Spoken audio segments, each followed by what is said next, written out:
And it's Kraetzer for CaMMVetsMedia. We're at West Point. It's game day, Army versus Air Force. And one of our friends from West Point and from Colorado is Col Stovar, James, class of 76. Colonel, good to see you. What's it like to be at West Point for you? It's great to see you, and great to be back here at our Rock Mountain Highland home.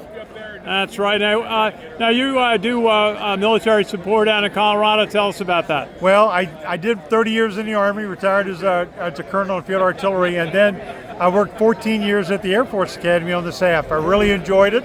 I call it the second best place to work next to West Point. I really enjoyed that, and recently retired in August.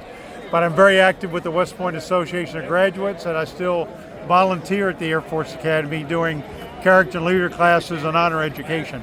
Well, that's terrific. Tell us about some of the stops along the way in your Army career.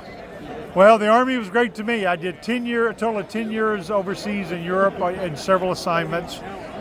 Fort Ord, which is closed, Fort Carson, U.S. Northern Command. I got to go to the Navy Command and Staff as an exchange student in Newport, Rhode Island, D.C., Atlanta, and of course did training and training exercises and deployments in Hawaii, Korea, Alaska, Japan, and Bosnia-Herzegovina. So Army was great to me, 30 years. I loved every minute of it. So. Well, that's terrific. And why do you see this Army football team being so successful or undefeated, trying to stay that way today?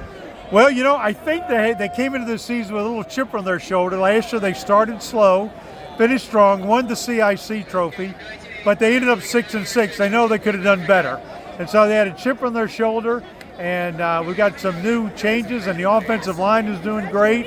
And of course, the defense is playing well, the quarterback and the running back. So I think they came in and not only with a chip on their shoulder, but motivated to do well with their first year in the American Conference. Hey, and that was a great day out at the Broncos Stadium. Army pulled an upset. And you had a huge gathering of alumni at the game. What's your memory of the day? Yeah, we always put on a big tailgate every other year when Army comes out there. Army and Air Force always play the first Saturday in November. The even year here at West Point, the odd years in Colorado Springs. And last year with the renovation of Falcon Stadium, the game was a mile high. We had the largest tailgate West Point has ever had for an away game other than Army-Navy. And of course, Army came into the game 2-6. And the Air Force was undefeated. We thought they were headed for a New Year's Day bowl, and we ruined their season. And now they can do the same to us this year. Now that we're undefeated, so we're on guard for that. So we know it can happen. Anything can happen in a Service Academy rivalry game. Absolutely, it's a great day. Final question: tell us a little bit about when you teach leadership, you teach character development. What are a couple of key points? Well, I tell them we got to live honorably in impression of arms, not just follow the strict letter of the rules, but out of the spirit.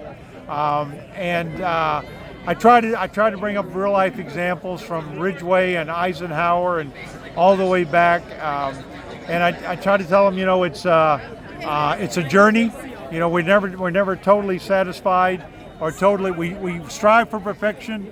We'll never achieve perfection, but along the way, hopefully, we'll achieve excellence and continual improvement all along the way. Well, Col Stovar, James, class of 76, so good to see you again. We did an interview out at one of the games at Air Force a few years ago, and really thank you for your service to our country. And thank you for what you do. And great seeing you again, and go Army, beat Air Force. We'll see you out in Colorado Springs next year. And this is Kraetzer for CaMMVetsMedia, West Point.